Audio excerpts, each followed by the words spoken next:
Hello everyone and welcome to today's live demo. See how MyCSF helps you keep a constant pulse on your organization's security and privacy posture. My name is Jessica Brown and I will be your moderator. I would like to now introduce our presenters.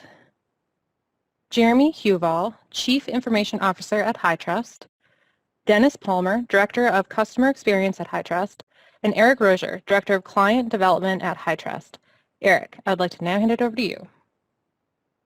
Thank you, Jessica. I appreciate that. Dennis, can you move to the next slide? All right. Thanks, everyone, for joining us on this live demonstration of the HITRUST MyCSF platform. We're going to cover some other information today, but just to give you some background, HITRUST was founded in 2007. We released the first version of the HITRUST CSF in 2008, and then in 2009, we introduced the HITRUST Assurance Program, along with the first generation of MyCSF, which is actually based in an Excel spreadsheet. Over the years, we've continued to improve all of our programs, including major enhancements to MyCSF in 2013, 18, and now again in 2021. HITRUST continues to invest in market-leading programs and services that help organizations address and manage their information risk. As threats are increasing and with more sophistication, HITRUST is driving forward in creating a comprehensive yet efficient and easy-to-use assessment platform that enables organizations to create and demonstrate compliance to over 45 authoritative sources, all from one framework, all from one platform. Today, our agenda will focus primarily on the HITRUST MyCSF platform, where we'll be walking you through the steps to complete an assessment and then leverage the reporting and some of the custom features that help you better manage and enable your information risk management programs in service to lowering your overall risk. So the first thing we're going to talk about are going to be kind of the learning objectives. I'll give you an overview of HITRUST and how MyCSF fits within the HITRUST approach, upcoming enhancements, which Jeremy will speak to. Then we're going to go through the live demo. We'll have time for, as time permits, for some Q&A, and then we'll quickly review upcoming events and additional resources that you may find useful. Okay, Dennis? From a learning objective standpoint today, we want to demonstrate the functionality of the HITRUST MyCSF and think about yourself how it compares to other type of assurance programs, assessment products that you have experience with in the market, and you will see how the combined HITRUST CSF with the MyCSF and the HITRUST Assurance Program can make your programs more efficient and lower risk by reducing costs, time, and confusion, by being able to address international, federal, and state regulations all in one assessment, and being able to easily and systematically report to internal and external stakeholders. Now I want to provide just some context for how and where MyCSF fits within the approach. Okay. So as you're aware, HITRUST has a number of programs and services that help organizations address and manage information risk.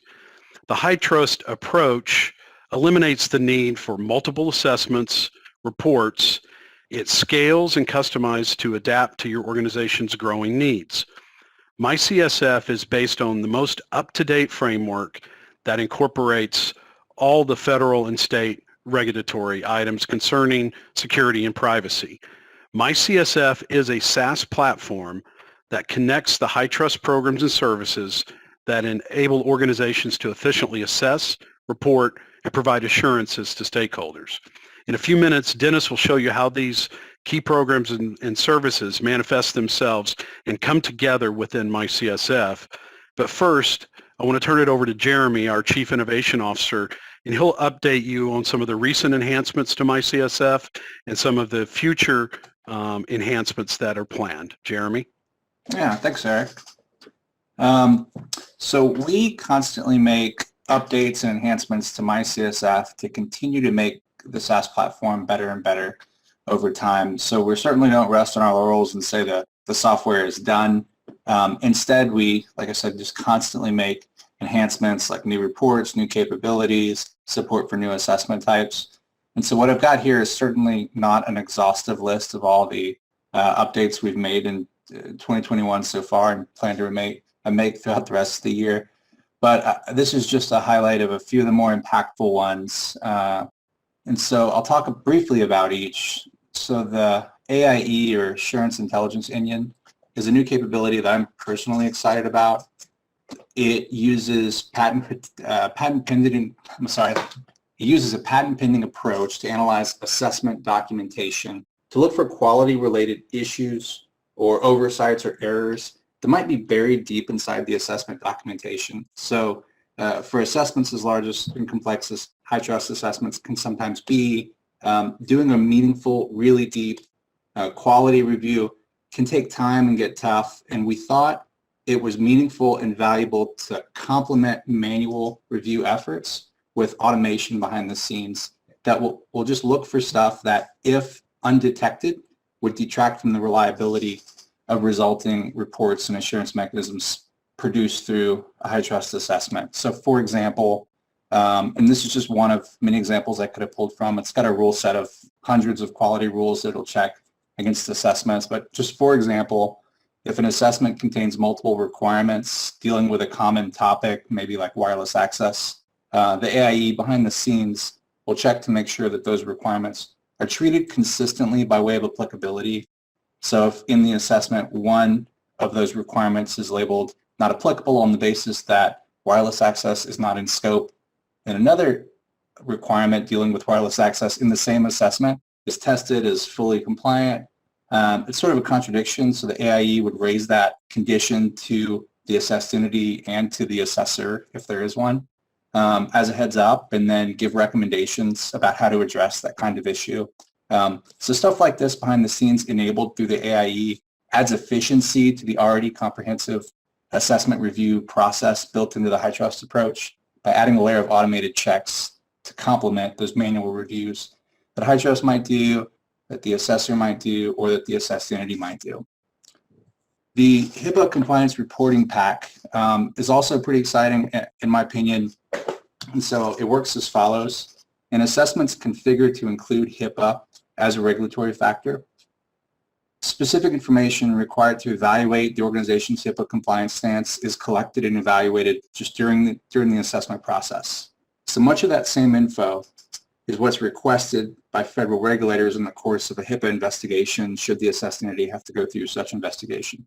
So with the HIPAA Compliance and Reporting Pack, the relevant information relevant to the organization's HIPAA compliance and relevant for sort of demonstrating the organization's HIPAA compliance stance is presented sort of in the language of the federal regulators in a format that's easy to follow for those that are not as familiar with HITRUST, perhaps, and presented alongside the relevant assessment evidence and documentation such that, if necessary, the organization can quickly and easily demonstrate how strong their HIPAA compliance stance is, how strong their HIPAA compliance program is, because they've already adopted the HITRUST CSF framework and because they've been through a HITRUST assessment.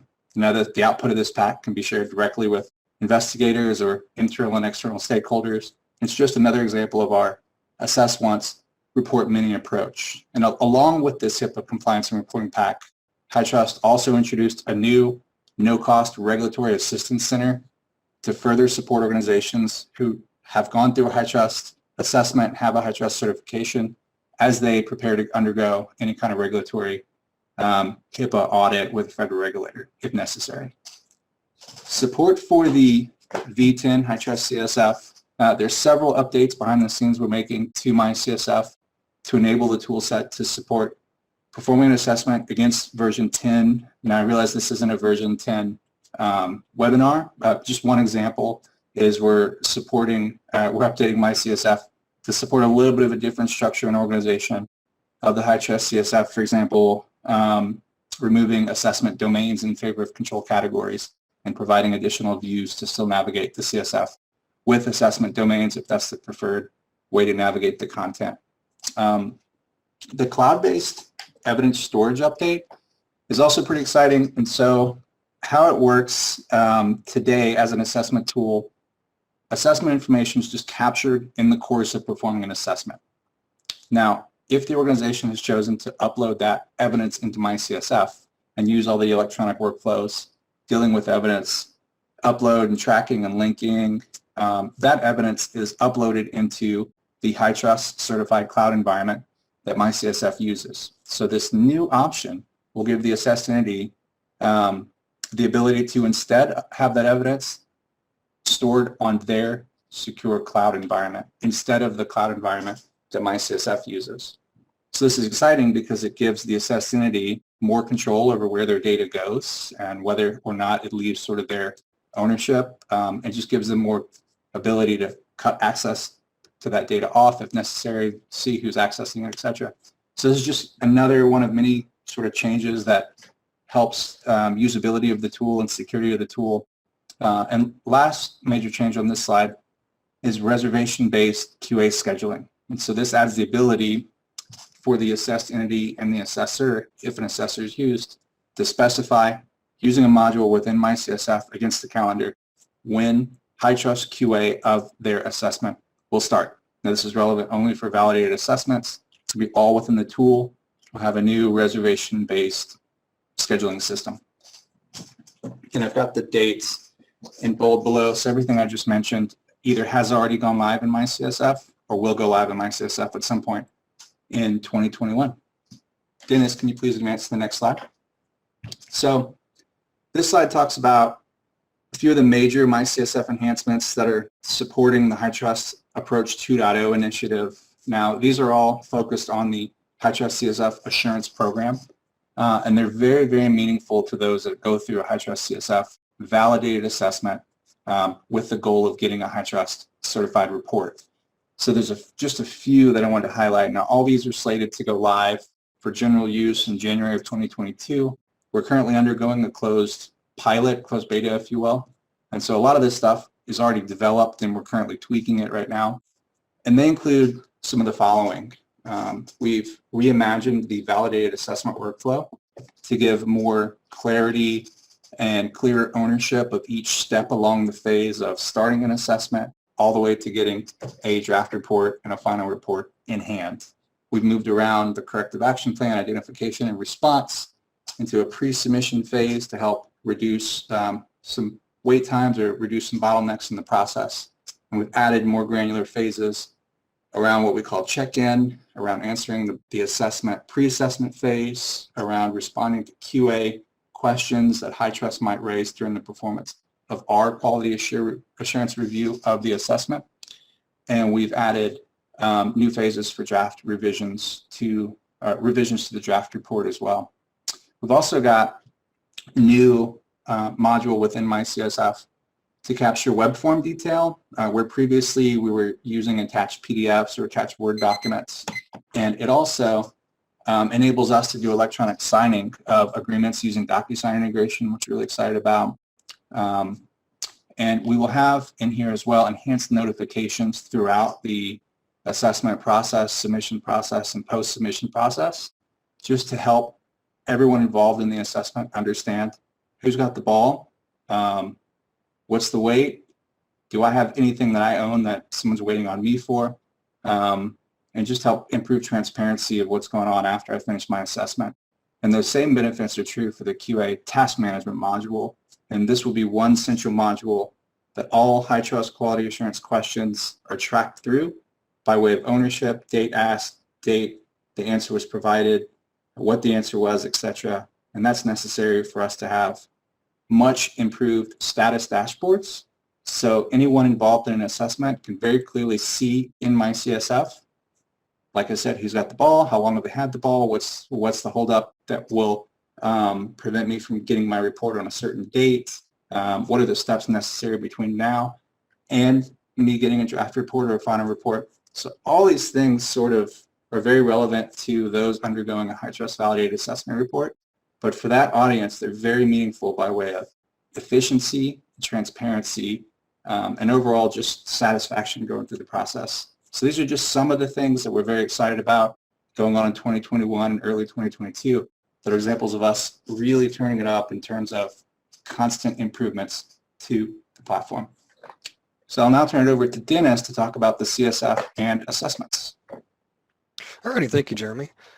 So what I'd like to do is I'd like to start with just a quick run through of how we look at the HITRUST CSF, which is our framework, versus performing one of our assessments, which is what I'll show you when we go into the live demo session. So when we look at the HITRUST services, we base them around our HITRUST CSF.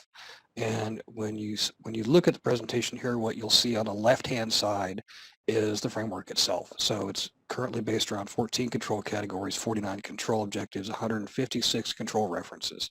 So when you look at the PDF version of that framework, what you'll see are those different things. And we identified different levels of implementation, up to 3 for each of the particular control references. What happens is when we look at each of the control references, we're trying to help you gain efficiency around your information security, risk management, privacy programs. To do that, what we do is we provide very specific requirement statements at an appropriate strength level to your organization, the systems, the facilities that you're going to be reviewing. And you'll see down there at the bottom in that little cloud, we have over 1,800 unique requirement statements that we've pulled out of that framework. And what we do is, using MyCSF, we actually put those into one of our assessments. Okay, so when I take you through the process, what you're going to be seeing here in the MyCSF is actually a breakdown of those control references as they apply to a unique particular organization's build. Okay, so when we look at that, what we'll do is we'll look through some information on how to properly scope the assessment. We'll look at size, complexity, number of users, a number of different things. And MyCSF will translate that into the unique requirement statements for each particular organization and those areas that are going to be reviewed. So you'll see over there we look at size, complexity, record counts, additional regulatory risk you may be incurring depending on where you're doing business, things like that.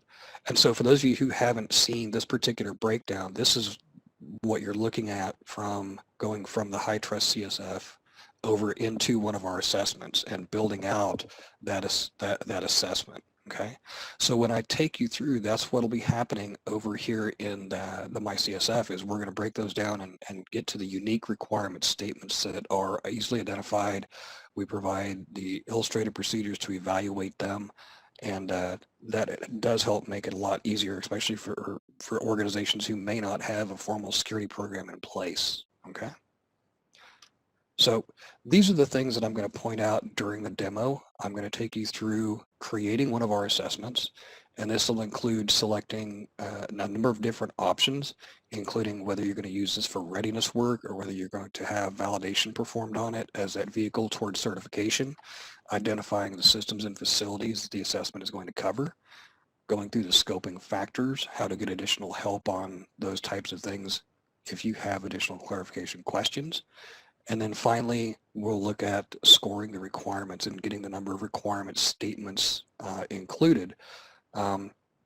Next, we'll go through actually scoring out the requirements. We'll look at the illustrated procedures, commenting, subscriber comments, or amplifying remarks. And then we'll look at one of the functions that MyCSF provides, which is internal or external inheritance. And this allows you to rely upon existing compliance work in MyCSF. Next, we'll take you through managing your evidence, and that will include doing a mapping exercise, the ability to bulk upload, how to change documentation as you update your program and correct deficiencies. And then once you have some of that done, we'll take you over into leveraging the reporting and analytics that are built in. Two different areas I'll take you through there. We'll take you through the report section and the dashboards. And then finally, we'll take you into some of the specialized use cases that we can help you with here performing an assessment. We'll talk about either a targeted or a custom assessment, depending on your need for review of those control sets. Okay. And with that, what I'm going to do is I'm going to go ahead and change over into a screen share, and I'll just take you through each of those different areas. Okay. As we go through this, if you have questions, please put them in the Q&A so that we can address them at the end and provide any additional content, clarity that you may need on what you're seeing here in front of you. Okay.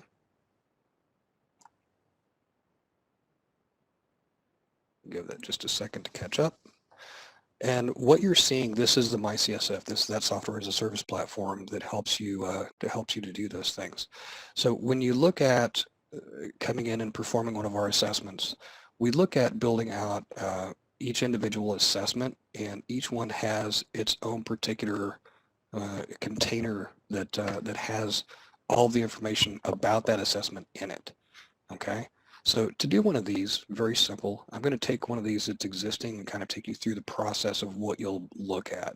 So you'll have some, the initial information, you'll talk about name and security. One of the things that I'll point out, you can actually change versioning on these.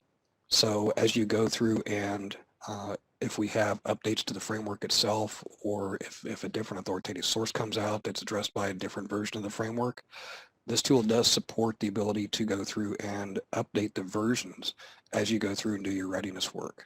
Okay. Next, you'll come down in here into scoping information, and you'll see contact information, and this is going to be relative to each assessment object. So when we talk about scoping, we're going to look at who within the organization is going to be your leads, and some information about how that assessment is going to be put together.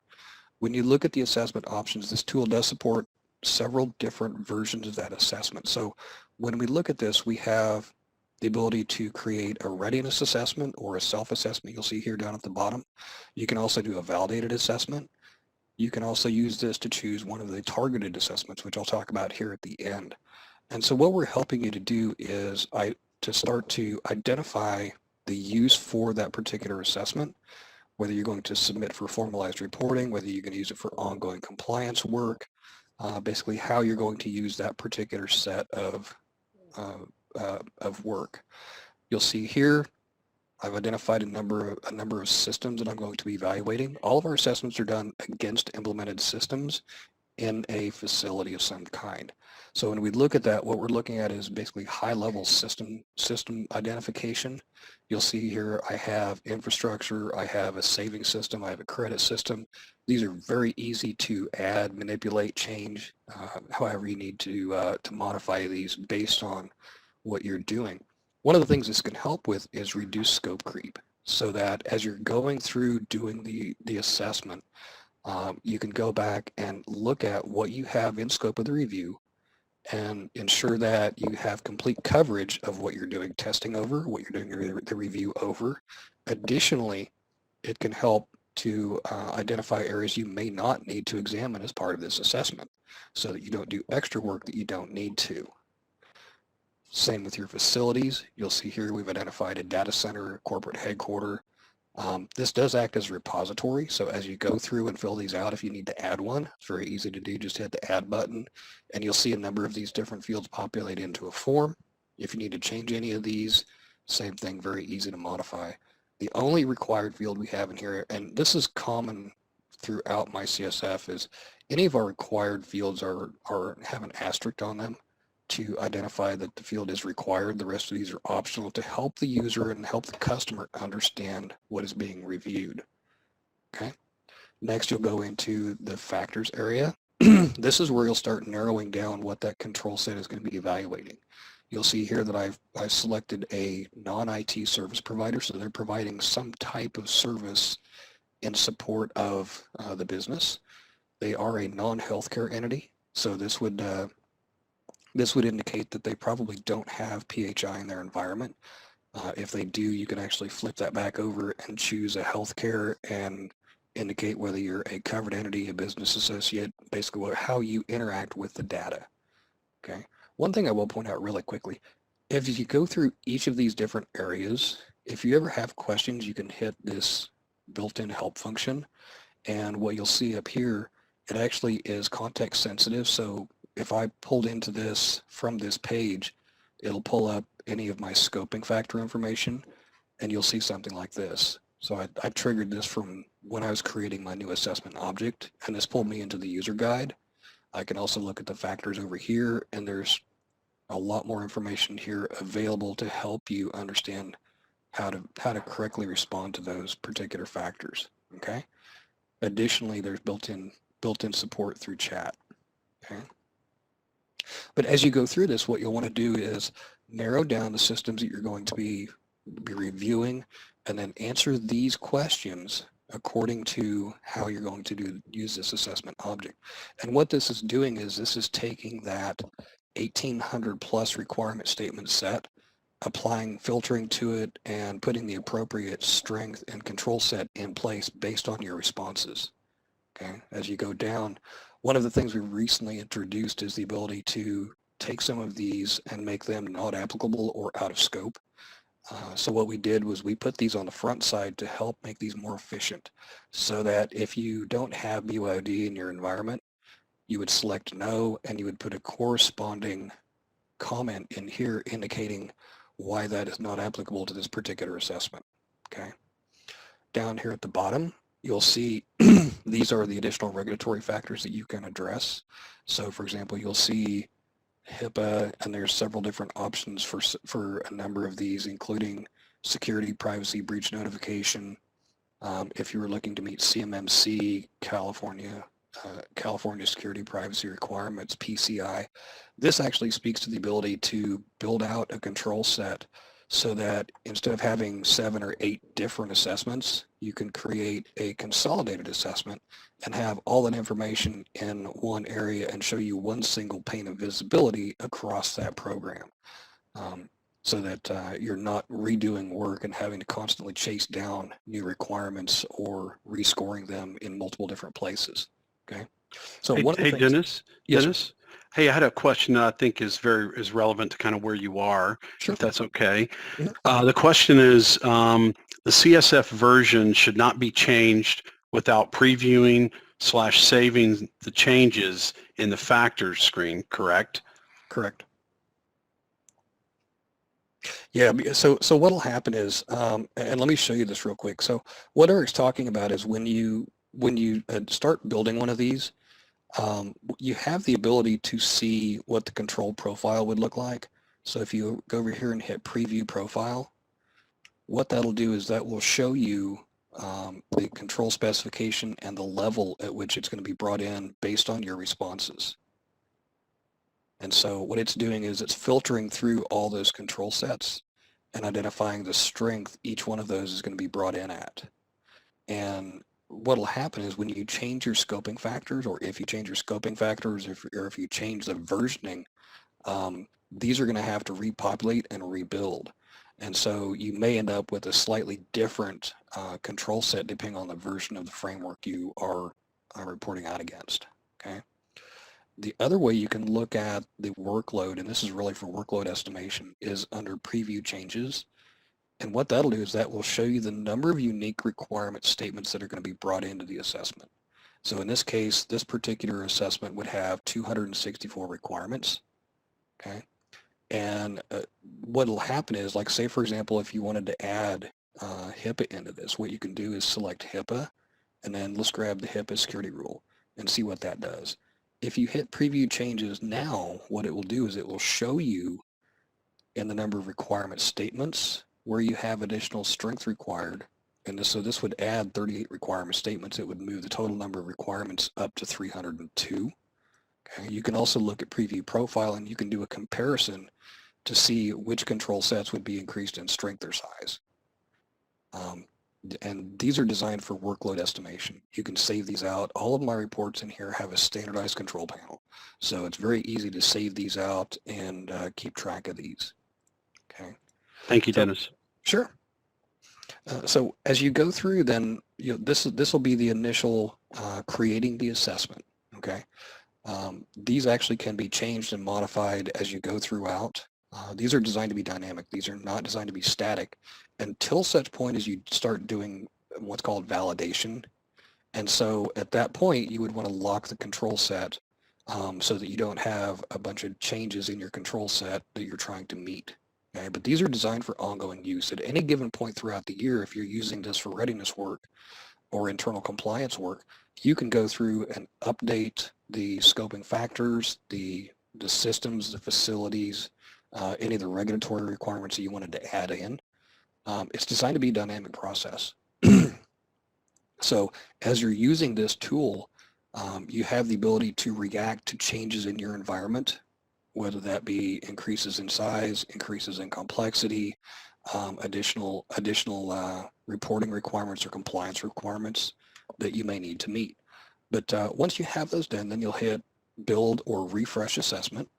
And what will happen is you'll be presented with this view here, and you'll see this is the assessment questionnaire.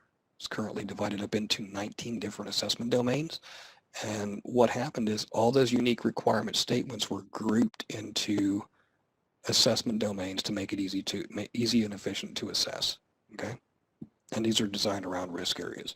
So if you look at one of these, what you'll see is something like this, where you have the requirement statement itself. And I'm just going to pop one of these open real quick and take you through these. You'll have the requirement statement itself. Okay, and if you click in that area, you'll see the scoring panel open up. And over here, you'll see the illustrative procedures. Okay. Now, the illustrative procedures help organizations and the organizations who are implementing the control and reviewing against them, and also the organizations who are assessing those controls or performing validation, to have the same lens of visibility on how to evaluate that particular assessment and that particular requirement statement. These are provided for all of the requirement statements, and they're broken up into our 5 different scoring areas that we use to rate maturity. Okay, so we look at a policy, we look at a process, we look at implementation, we look at measured, and we look at managed. Okay, and what we do is we give you a composite score based on the compliance level of each of these. Okay, so it's not a binary, yes you do it, no you don't. You have, there's a lot of variance to really understand and get a deep dive into how well you're performing a particular control and how mature the performance of that control is. Okay. One of the things you'll see over here is, like for example, you may have a need where you want to link documentation to that. One of the things this tool supports is a full audit process.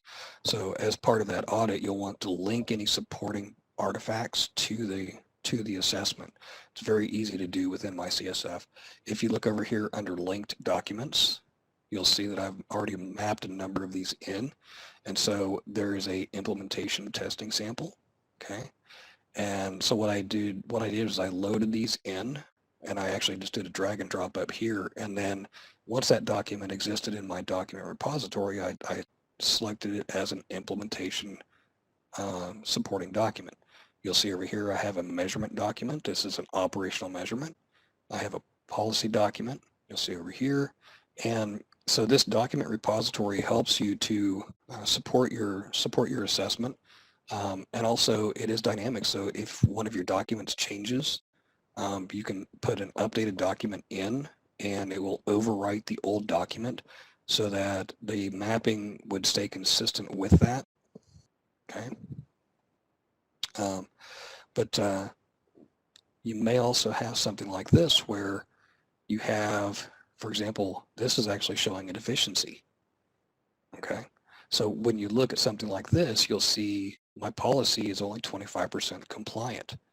And so what happens is MyCSF will identify this real time and say you have a gap identified.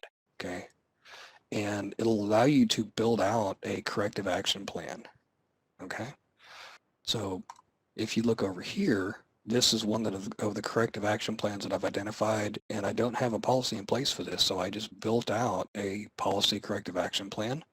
I have a number of milestones built in, and these are very easy to update, track. You can assign ownership to them. You can actually, now I've only have one linked currently, but if I had multiple deficiencies in that domain that were tied to the same policy, I could actually link multiple requirements to that. Okay, very easy to use. You can assign points of contact. You can get notifications when a status changes. Very, very easy to do. And then the other thing you can do, and I'll just do this really quickly here, is you can also delegate the workload out. So there's workload management functions in here. so that if you have others in your organization who may be able to answer this better than yourself, you can actually delegate the workload out. Okay. One of the features that I talked about earlier is relying on the work of others. And so we have a special function in MyCSF. It's called inheritance. And in something like that, even though the control is not being performed by you, you still have to account for that control being performed to secure your data. So you'll see something like this where you have, let's see, let me grab this one real quick.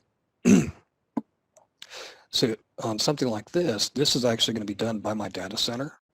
Okay, so because they're doing it on my behalf, they actually have an existing certification. Instead of me going back and having to retest everything and re-verify everything and spend those additional cycles doing that, what I'm going to do is I'm actually going to pull their scoring and commenting and use a function called inheritance. Okay, this actually is very quick, very easy, and it helps to ensure consistency and also to reduce the possibility of misentering information as far as compliance levels or things like that. Very easy to do. All you do is go in and select your provider. Okay. In this case, my test provider is called Pelican Hosting. I hit add, and then I assign a percentage of that function that they're performing. In this case, they're doing the whole thing for me. I hit confirm.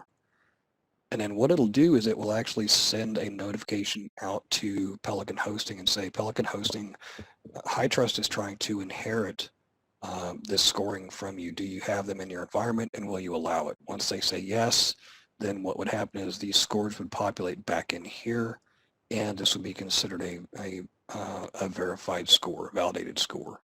Okay. Eric, any other questions pop up on doing the scoring or managing the documentation? No, we have a lot of great questions, but I think we should probably just keep on moving. We'll try and answer as many as we can at the end of the session. Okay. One other thing I did want to show you is in the document section down here, you'll see I have a number of different documents. For example, there's my implementation testing for the different domains.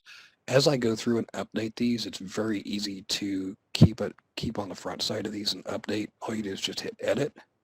And then what you can do is you can load your new document on top of it, and any of the existing linked statements. For example, if I updated this and went to my linked statements in domain 2, you'll see that I have, this one is currently on there, and I can actually add others. Okay, so if I just hit add, implemented, you can do the document mapping and changes from there. You can also do a bulk upload, so you can do a drag and drop of a zip file or multiple files here. You can also get a downloaded zip file. So if you have to provide documentation out to some other entity that's asking for verification of how that works. But that's how you go through and do basic scoring, commenting, leveraging your documentation, things like that. So once you have that done, and you a lot of times you want to get kind of where you're at right now. So to address that, let's run over to the analytics page real quick. And when we look at the analytics within MyCSF, we have two primary areas. We have the pre-built reports, and then we also have the dashboards. So over here, you'll see, like for example, over here, you may want to list all your deficiencies as you go through and score these. Very easy to do. Just pull up a real-time gap list, select your assessment object, hit view, and you have your report. And this is a current list of all your deficiencies as they're scored. Once again, has a standardized control panel, very easy to export out. Okay. If you wanted to look at, for example, your scoring across all the assessment domains, you can pull one of these, and this will help you to understand at a glance very quickly where you're at from a maturity rating across all the assessment domains. Once again, very easy to pull out, standardized control panel on these. You may run into a situation where you wanted to report out, for example, against a particular authoritative source.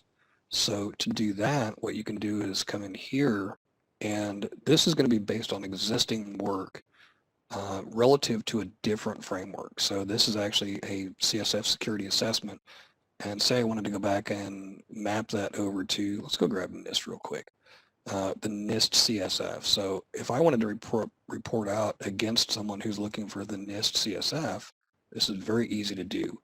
And you'll see here it breaks it down. This is actually the NIST subcategory, complete with status and maturity scores. And once again, very easy to pull these out, okay? These are all pre-built, out of the box, ready to go, okay? So one of the challenges is with this type of reporting, this is pre-built, out of the box, ready to go reporting. So there's not a lot of tailoring on the views that you do on this particular type of report. So to address that, we've come up with the dashboard.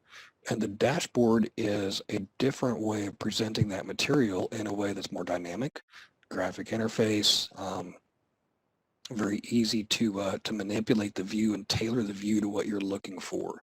So if you look over here, you'll see Siegel Manufacturing, and this was the assessment object that I've been working on.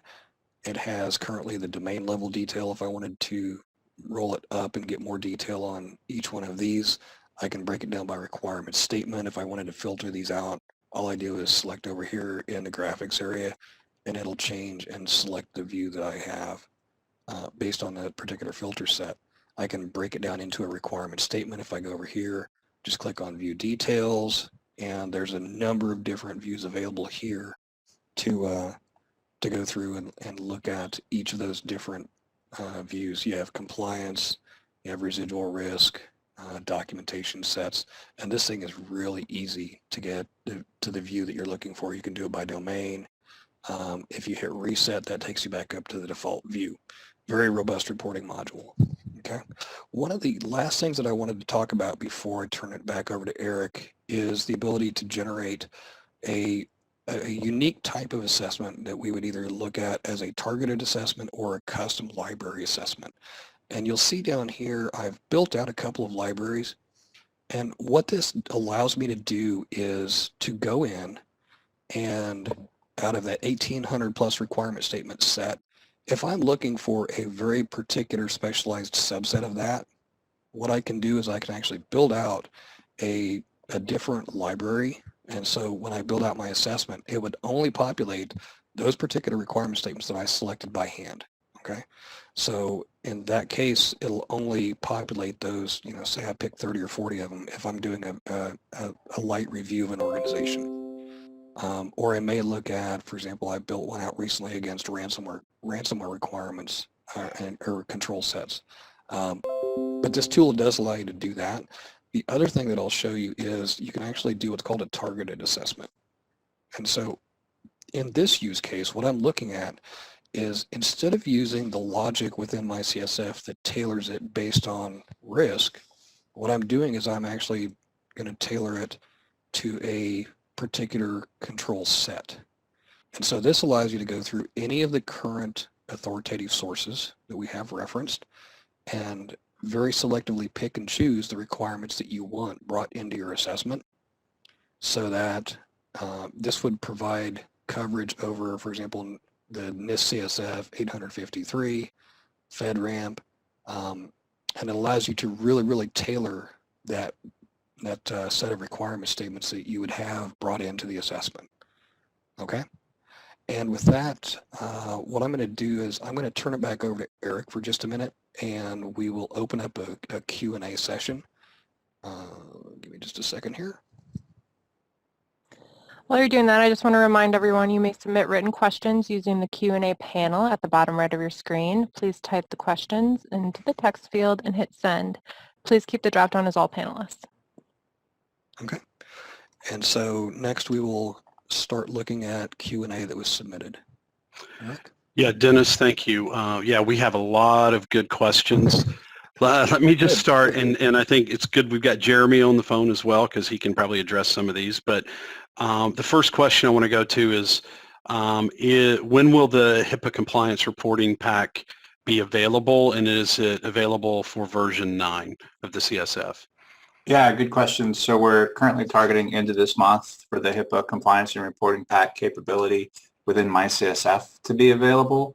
I also talked about our regulatory assistance hotline That's live today, but specifically the reporting capabilities within MyCSF, we're targeting end of the month. Now, by way of version, I think it'll be, and I wish I could speak more authoritatively on this, I think it'll be 9.3, 9.4, really 9.3 forward, so 9.3, 9.4, and 10. And then for the HIPAA Compliance Reporting Pack to be available, the assessment would have had to opt into at least one of the HIPAA rules, so HIPAA breach notification rule, security rule, etc.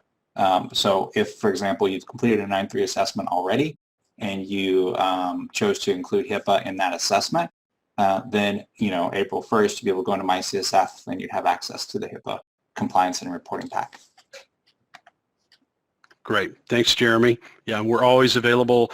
And at the end of the deck, there'll be some links for additional information around the HIPAA reporting package, as well as safe harbor related information. So the next question, Dennis, this probably goes to you. Are we able to perform our own internal compliance self-assessments using MyCSF? And I've heard before that was coming as a feature, but have not seen it yet. So when we look at internal reviews, yes, that's actually one of the prime uses of MyCSF. What you'd look at is utilizing one of the assessments and creating the control set based on your need, and then you can use the analytics and reporting to report out the results of that. You can also use one of the readiness assessment reports if you use the security or the comprehensive reviews, and use that as a internal reporting option. It would be considered a self-attestation. It wouldn't be a validated assessment. But yes, that is one of the use cases for this. Okay. Yeah. So in our terms, it would be a readiness Correct. assessment if you wanted a formal report. Mm-hmm. Yeah, or targeted. I mean, if you care only about a subset of particular requirements, you can certainly use the tool to assess yourself against that. Yeah. Just to understand where you are and understand where your corrective action plans might need to be to comply with a particular set of requirements, certainly. Okay, great. Thank you. Next question, can you inherit a control that has a gap? And if yes, how does it affect the score, my score? So yes, you can inherit a requirement statement that has a gap. You would also inherit that deficiency. So it would be pulled over straight from the organization that had the original validated score, and it would be pulled into your assessment with a gap. Okay, thank you.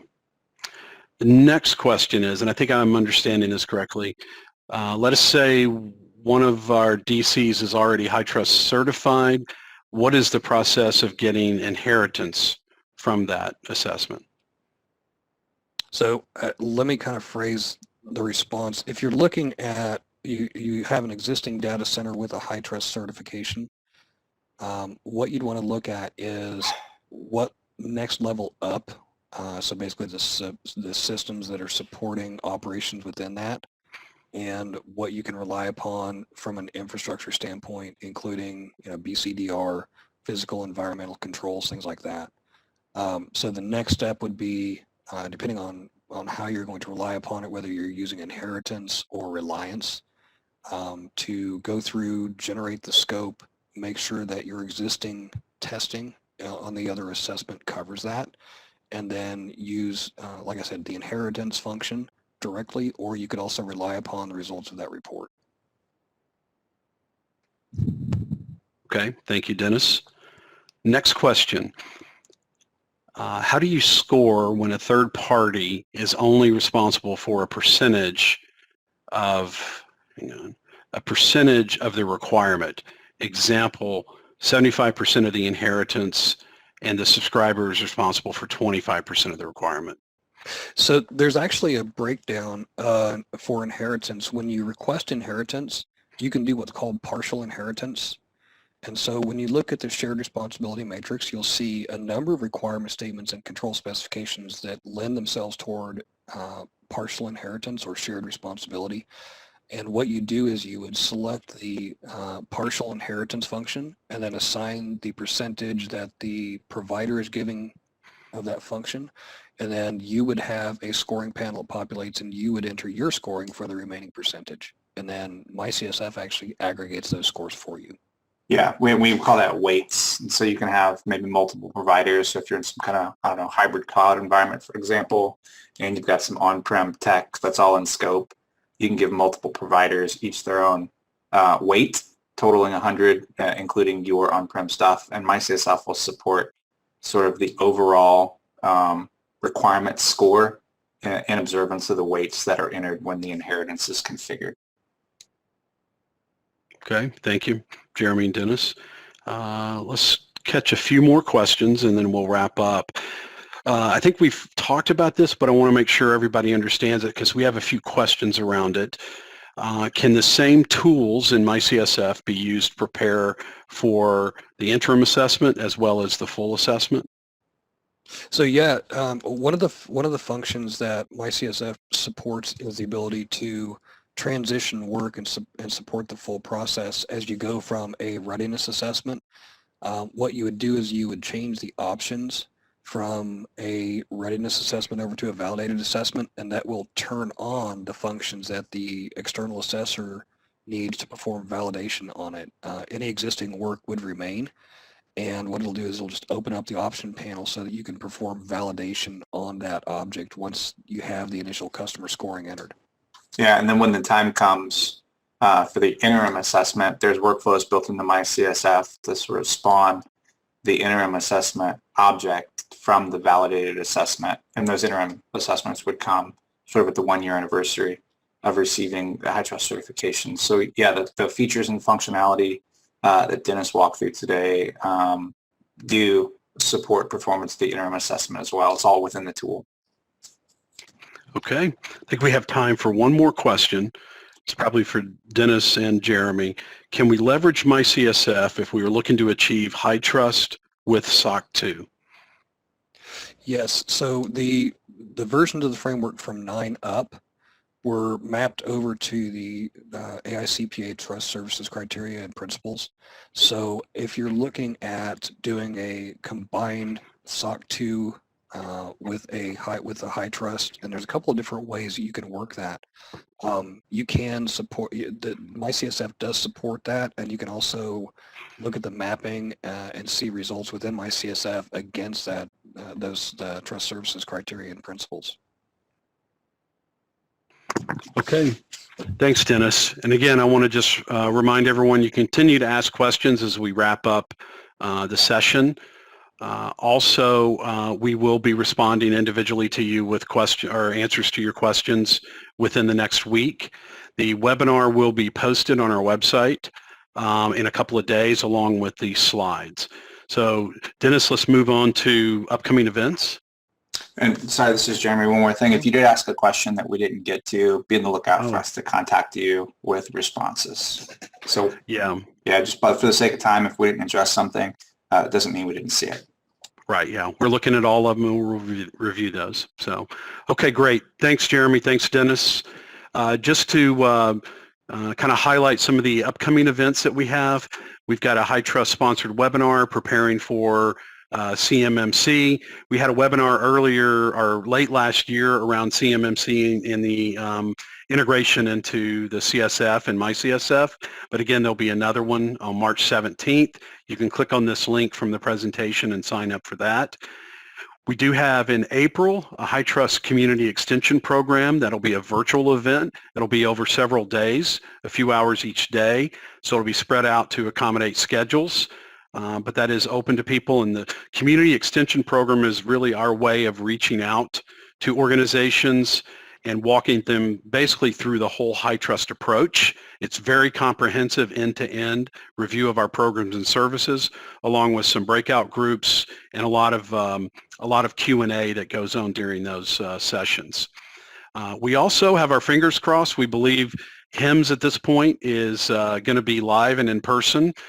We're planning to be there. We will be exhibiting. We will have feet on the ground there to meet with customers. If you're interested in that, we'll be sending out a link where you can schedule a one-to-one meeting with us, or you're welcome to come by our booth. If you need any more information, please let us know. And then our annual conference, which last year was postponed because of COVID. We plan on having a virtual conference in October of this year. In the next few weeks, you'll start to see more information coming out about that. Also, I just wanted to mention that over the next 2 months, you'll start to see more information coming out around V10. So stay tuned. You'll be well informed, and we'll have webinars and supporting events around the release of V10 as well. Okay, Dennis, next slide. Again, earlier I mentioned the additional resources.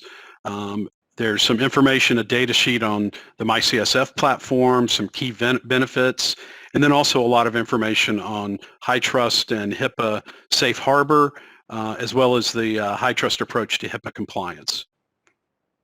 So with that, I want to thank everyone for attending. Hopefully it was helpful. And next slide, Dennis. If you want to reach us directly, you can call us at the 855 number. You can email at info@hitrustalliance.net or go to our website and complete an outreach contact form, and we'll be back in touch with you. If you'd like to schedule one-to-one demos, we certainly have capacity and want to be able to kind of address you one-to-one to your specific needs in how you work with MyCSF and HITRUST in general. So again, thank you for your time and look forward to speaking with you.